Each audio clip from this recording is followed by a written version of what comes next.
detalles importan. Por eso llega el informe especial de Nada que Perder. Trabajo infantil, cifras viejas, urgencias nuevas. Es momento del informe de Alejandra Couto. Bueno, cada 12 de junio se conmemora este día, el Día contra el Trabajo Infantil. Esta fecha se establecía por la OIT y en ese marco el Comité Nacional para la Erradicación del Trabajo Infantil, el CETI, es el organismo integrado por entes estatales, empresas, sindicatos, organizaciones sociales no gubernamentales y en ese sentido, bueno, hizo una jornada de sensibilización el CETI, como para, bueno, visibilizar esta problemática. Esto se realizó la semana pasada, el mismo 12, el jueves, en el Ministerio de Trabajo. Allí estuvieron participando cada uno de los representantes de estos organismos y sindicatos y organizaciones sociales. Estuvo, bueno, el INAU, UNICEF, Ministerio de Trabajo, Cámara de Comercio y Servicios, la OIT. También estuvo la sociedad civil representada por ANON, que es la Asociación Nacional de ONG Orientadas al Desarrollo.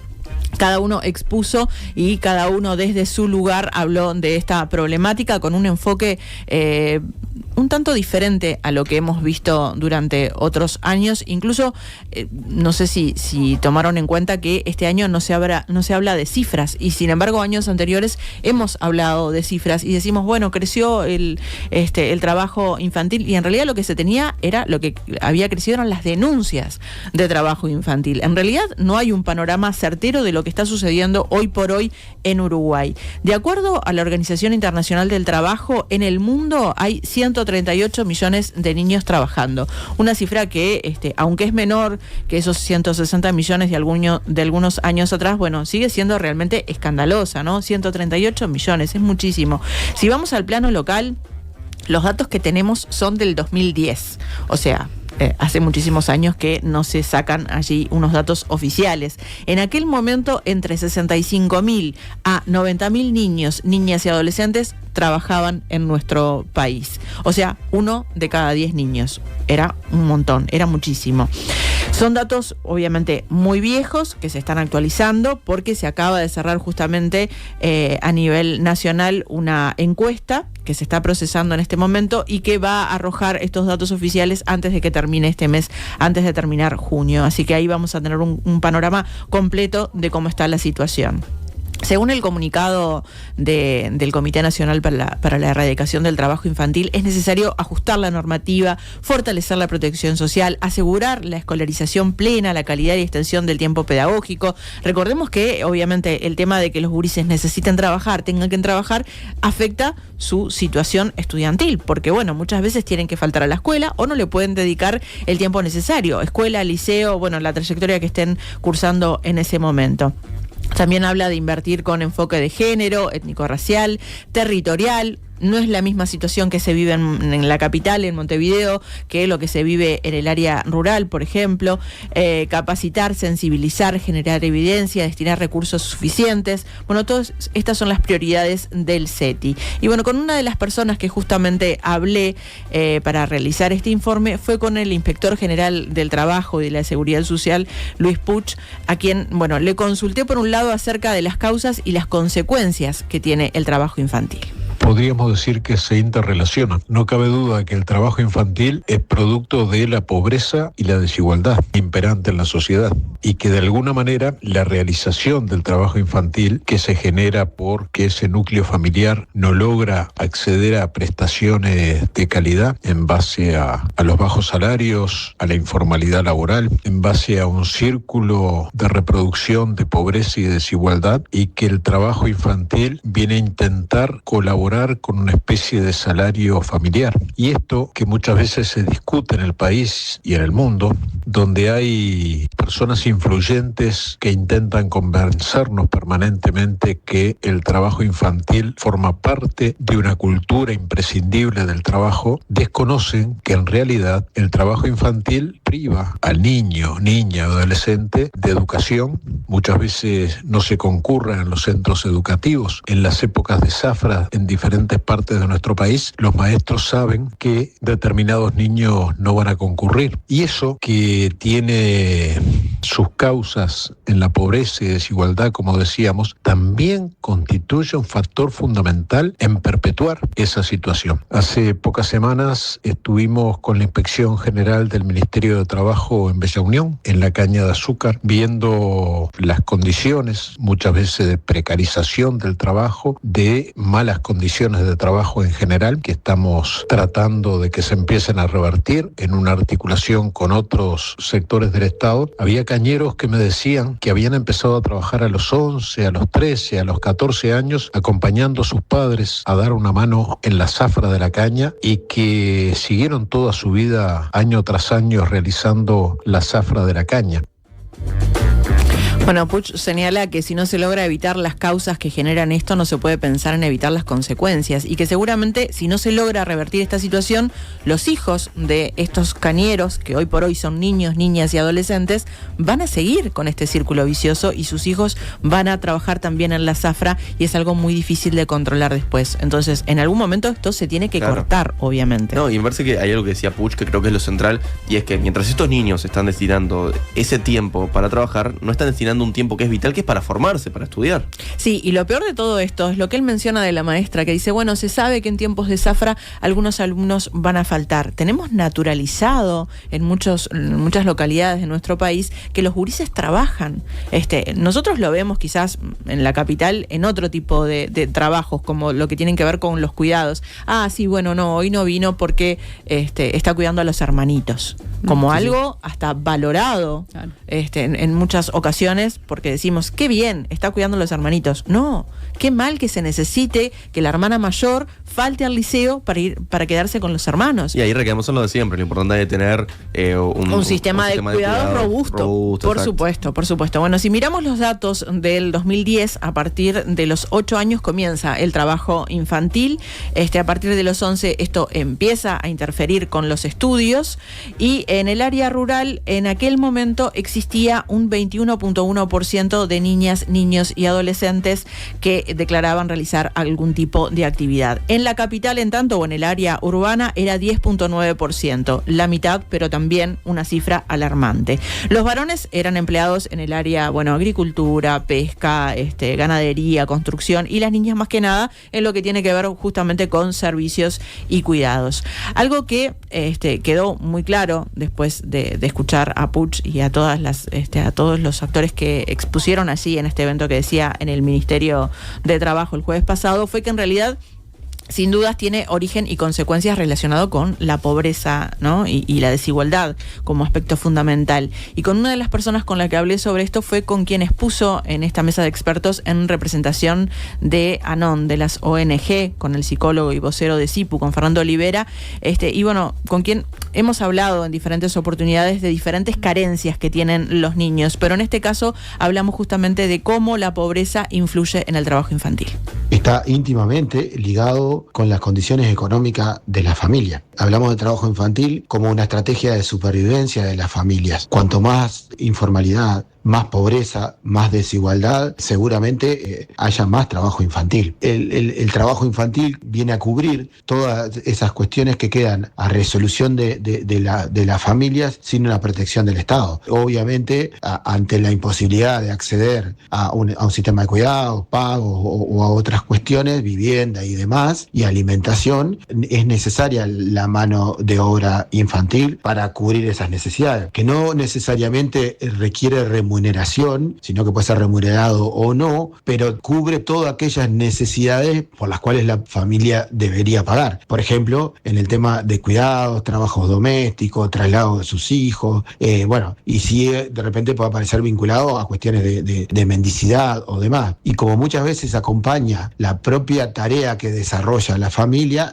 obviamente en estos canales informales de la economía o en la producción o en cuestiones así, al no pagar un salario, porque si no, o otro salario que se necesitaría para mano de obra, queda todo en el entorno familiar y entonces el ingreso mejora un poco las condiciones de la familia, pero está íntimamente ligado con las cuestiones de desigualdad, de pobreza y de informalidad, no solamente porque hay cuestiones culturales y sociales, pero sí está íntimamente ligado con los ingresos de la familia y obviamente es en las familias más vulnerables que generan las peores consecuencias. Bueno, qué bien que viene, ¿no? Un sueldo extra, un dinero extra en aquellas familias donde realmente se necesita. Uh-huh. Entonces, es también entendible. Es responsabilidad de las familias en parte, pero es responsabilidad del Estado en encontrar algunas soluciones urgentes. En Uruguay, 1 de cada 3 niñas, niños y adolescentes vive en hogares bajo la línea de la pobreza monetaria, mientras que más del 27% sufre pobreza multidimensional, considerando, bueno, variables como educación, como vivienda, protección social y empleo. Y es interesante esto, perdón que te corte, Ale, de ver al problema del trabajo infantil, además de como un problema en sí mismo, como una consecuencia de otros problemas. Por supuesto. Esto para pensar el abordaje del tema. Exactamente, y volvemos a esto del círculo vicioso, ¿no? Volvemos a esto de que el niño que empieza a trabajar tempranamente deja sus estudios y después genera un hogar donde los recursos también son bajos, nuevamente. Entonces es muy difícil de cortar. Y en esta línea va este comunicado que mencionaba hace unos minutos del CETI. Allí se indica que, aunque se han logrado avances, el trabajo infantil sigue presente en diversos contextos, como decíamos, rurales, urbanos, domésticos, sobre todo, y algo muchas veces invisibilizado, naturalizado, especialmente entre niñas y adolescentes mujeres. Muchas veces pensamos también no solamente en el sistema de cuidados, sino cuando una niña o un adolescente se dedica a las tareas del hogar. Decimos, qué bueno, cómo ayudan la casa, y es algo que está naturalizado y que lo vemos como un gran valor, y sin embargo, cuando esa niña o esa adolescente hace la limpieza de todo el hogar, en realidad lo que está haciendo es trabajando. Porque yo entiendo, todas las personas integrantes de un hogar, que está muy bien, tienen que colaborar y tienen que mantener un hogar. No es lo mismo que hacer la limpieza de todo la casa en este Vos lo sabrás sentido, mejor, ¿no? Que nadie, Ale, no es lo mismo poner a tu hijo a trabajar que pedirle que te ayude a juntar la mesa. Por supuesto. Claramente, nosotros como padres tenemos que enseñarles a que todos vivimos en un lugar y que hay que mantenerlo limpio. Lo que no podemos enseñarles es que ellos son los responsables de la limpieza del lugar, ¿no? Pero bueno, el Comité Nacional para la Erradicación del Trabajo Infantil, el CETI, como decíamos hace unos minutos, está integrado por otros actores, ¿no? Entre ellos el PIT-CNT. Y quien representa a la central sindical en la institución es Nicolás Perna, y a él le consulté sobre la responsabilidad y el rol que tiene, ¿no?, la central sindical en esto del trabajo infantil.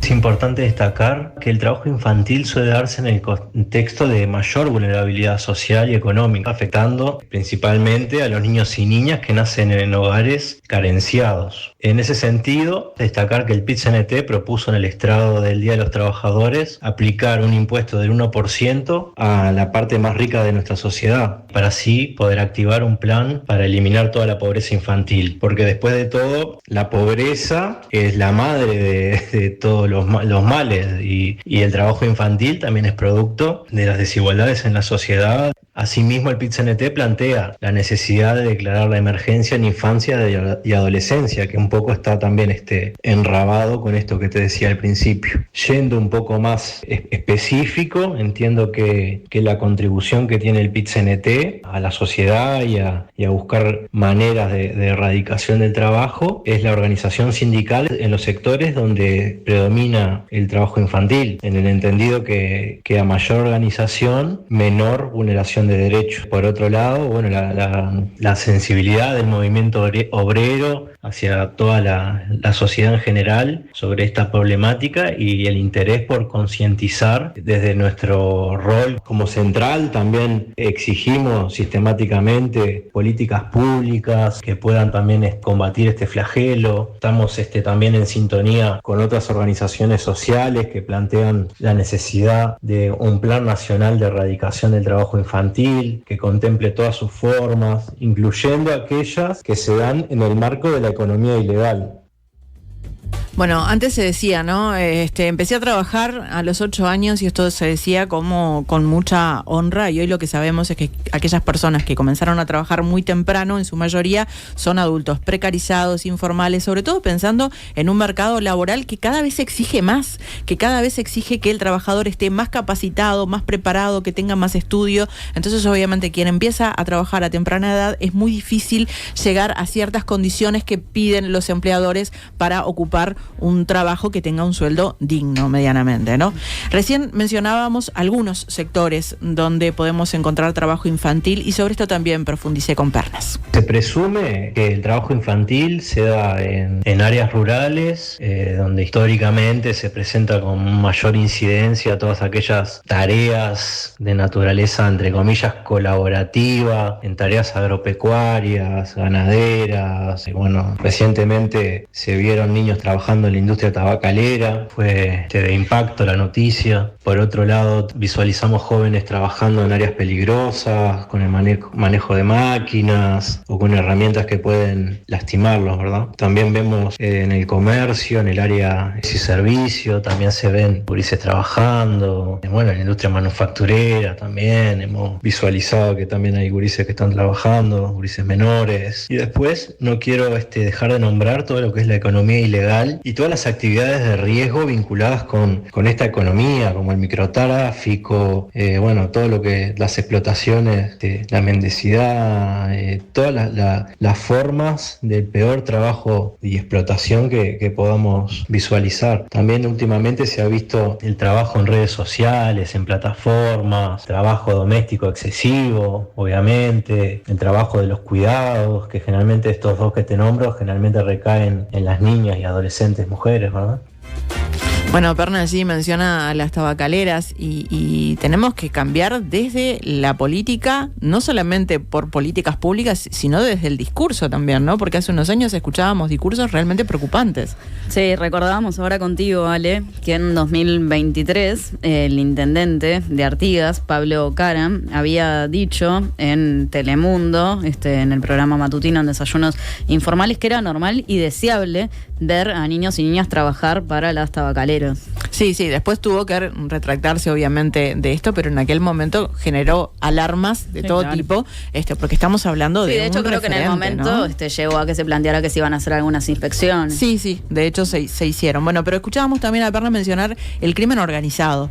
¿Por qué? Porque las bandas delictivas también reclutan a niños, niñas y adolescentes para trabajar para ellos. Estos niños tienden a vivir situaciones de riesgo extrema, ¿no? Así como, violencia sexual, victimización, limitaciones al ejercicio de su autonomía, que en muchos casos resultan similares a la de los niños soldados, esto que escuchamos como algo muy lejano, contemplados por el derecho internacional y el derecho internacional humanitario, y sin embargo acá también se está viviendo.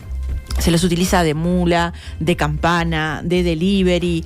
Bueno, existen presiones hacia estos niños, niñas y adolescentes, por un lado de parte de las familias porque necesitan ese sueldo, y por otro lado de parte de las bandas porque una vez que entras es muy difícil salir.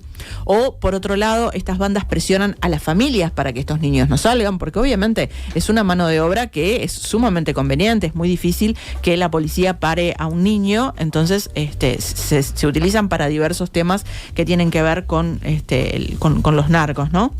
Y bueno, como decía, el tema de las amenazas, del miedo que viven estos gurises, ¿cómo podemos pensar que estos chiquilines después van a encarar un liceo o ir a la escuela sin ningún tipo de preocupación cuando están asustados, cuando tienen miedo porque están haciendo trabajos que por un lado saben que son ilegales y por otro lado están amenazados? O también estos niños que dicen, ¿para qué voy a estudiar si acá tengo un futuro? Claro. Si por acá tengo la salida, si por acá voy a tener un buen ingreso. Que hay también un fuerte sesgo de género, que lo hemos hablado con Gabriel Tenenbaum, como eso pasa mucho más en varones adolescentes de repente también, que desean ponerse, ¿no? en ese mundo porque entienden que eso les da cierto estatus frente al resto de sus pares y demás. Así como la explotación sexual se da más que nada en adolescentes, mujeres. Bueno, pero hablé también sobre esto, ¿no? Sobre cómo viven estas presiones las familias y los niños. Hablé con Fernando Olivera.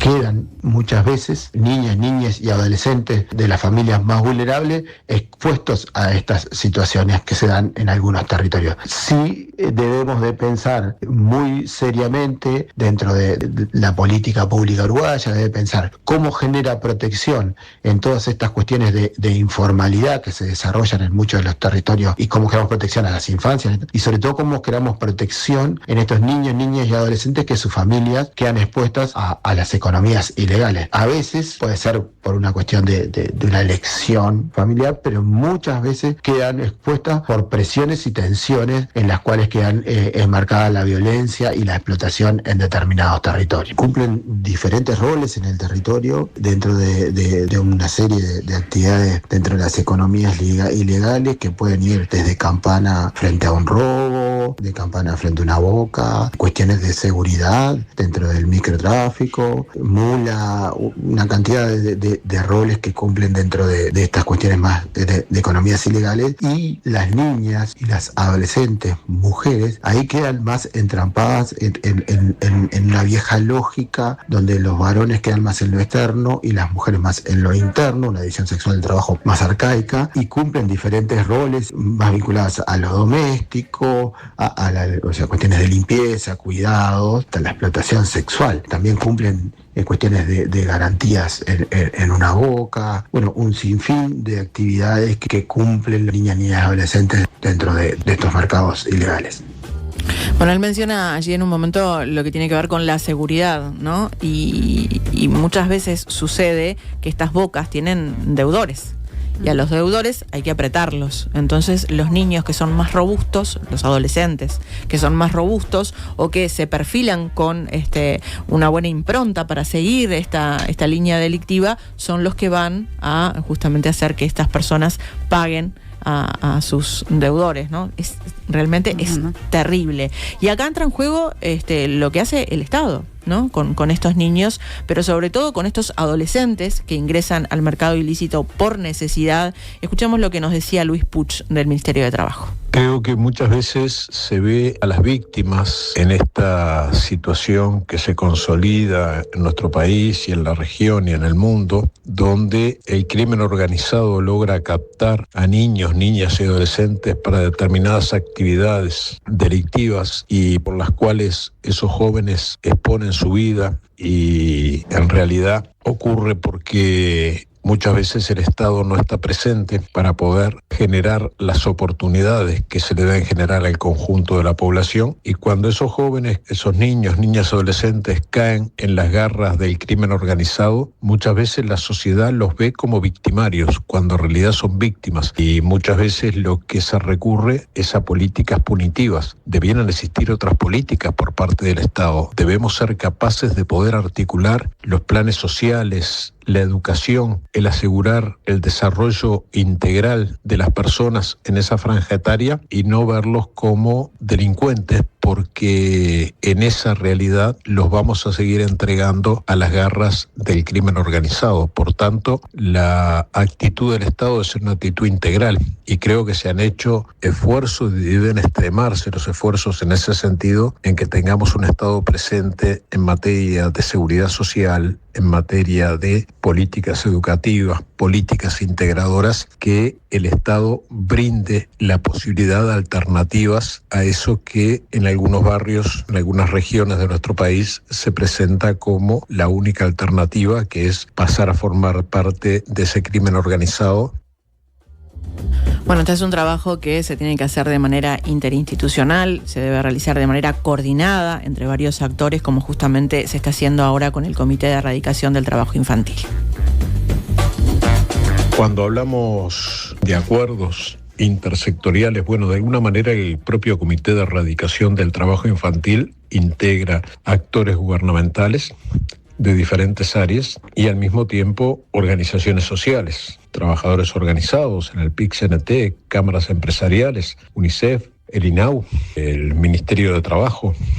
Esas políticas deben articularse de manera que el Estado mantenga una presencia en todos los rincones del país a partir de esas políticas que se coordinan, que deben desarrollarse de manera integral, y sin duda que no son actores aislados los que pueden incidir sobre esto, sino que la educación, la seguridad social, la posibilidad de integrarse a actividades que realmente reconozcan al niño, niña, adolescente como individuos sujetos de derecho, nos parece que es fundamental esa articulación, pero al mismo tiempo saber que si no definimos con absoluta claridad que este es un flagelo y que es un flagelo grave en la medida que atenta contra derechos humanos fundamentales, si no lo definimos con esa claridad, si muchas veces se opta por disfrazarlo porque es muy doloroso, porque se lo pretende vincular con una especie de cultura del trabajo, si no somos claros en el diagnóstico, difícilmente podamos abordar las formas de encararlo. Y yo creo que desde el Comité de Erradicación del Trabajo Infantil, que se prepara el primer plan estratégico para afrontar esta situación, creo que es ir por el camino adecuado. Bueno, mucho se habla de las causas, pero las consecuencias son realmente tremendas, son profundas: deterioro educativo, físico, emocional y riesgo de explotación, afectando gravemente el desarrollo presente y futuro, obviamente, de estos gurises. Erradicar el trabajo infantil es una responsabilidad compartida. El CETI llama a priorizar esta causa en la agenda política, social y académica para garantizar infancias plenas, protegidas y con oportunidades reales. Esto dice en el comunicado este comité. Y bueno, propone avanzar decididamente en un conjunto de medidas, entre ellas elaborar un plan nacional de erradicación del trabajo infantil, algo que escuchábamos en varios de los audios que compartimos, porque justamente está en la hoja de ruta, está este plan que se comienza a implementar ahora con este gobierno. Bueno, y antes de cerrar, me gustaría algo que está bueno destacar y que tiene que ver con esta relación que se está visualizando entre las autoridades del gobierno, entre las autoridades de las diferentes direcciones, de los diferentes ministerios, con la organización, con la sociedad civil organizada.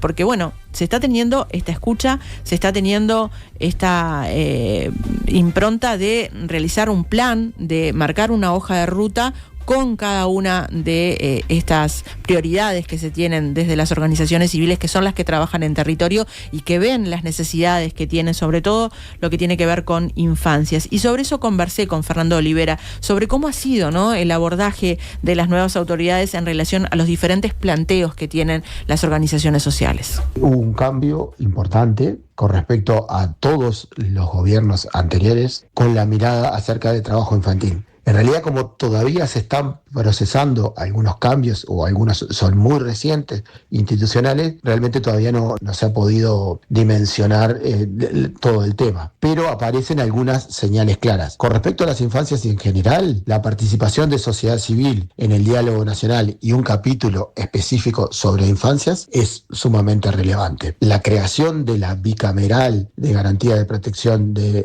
primera infancia, infancias y adolescencia, otro mensaje. Con respecto al tema de crear el comisionado parlamentario para las infancias y la adolescencia, nos parece una buena señal que no responde del todo al pedido de las organizaciones, que era crear una defensoría de la niñez y de la adolescencia, pero consideramos un avance relevante. Consideramos que han habido ciertos avances en cuanto a la escucha, en cuanto a cómo son visualizadas determinadas situaciones dentro del territorio, la complejidad que ha sido la institucionalización, la judicialización de la pobreza y algunos aspectos, pero claro, necesitamos que se concrete eso, se traduzca en políticas públicas que tengan impacto real en la vida de los niños, niñas y adolescentes. Estamos de acuerdo en una cantidad de diagnósticos, estamos de acuerdo que hay una serie de formas y de contenidos que se le estaba dando a la política pública, debe cambiar, pero bueno, está faltando el aterrizar políticas públicas concretas. Y llega mucho mensaje, sale de distintas historias, porque claro, esto a todos nos toca por algún costado. Por ejemplo, nos escribe Sebastiana en YouTube: pensando en el informe, mi novia de adolescente, por cuidar a sus sobrinos, remunerada, a Clara, dejó de estudiar y ahora de grande está reenganchando el liceo. Y también nos escribe acá un oyente que dice: tengo un amigo que luego de terminar la escuela agraria fue a trabajar a las plantaciones de tabaco. Él contaba que los padres llevaban a sus hijos menores para que tuvieran trabajo de ahí más adelante. Como él era técnico y no le gustaba ver eso, terminó renunciando, y agrega además que las inspecciones son un chiste, ya que siempre alguien le avisa a alguien. Sí, creo que muchas de las personas que empezamos a trabajar muy temprano, desde muy jóvenes, después tratamos de estudiar. No todos podemos, porque realmente después que uno entra en este círculo vicioso es muy difícil salir, es muy difícil capacitarse cuando se está trabajando y cuando se está trabajando en lugares donde lamentablemente las jornadas son muy extensas y el sueldo es realmente muy acotado. Entonces está bueno poner el foco allí y tratar de que esta realidad cambie, ¿no? Muchas gracias, Ale, muy buen informe. Nada que perder.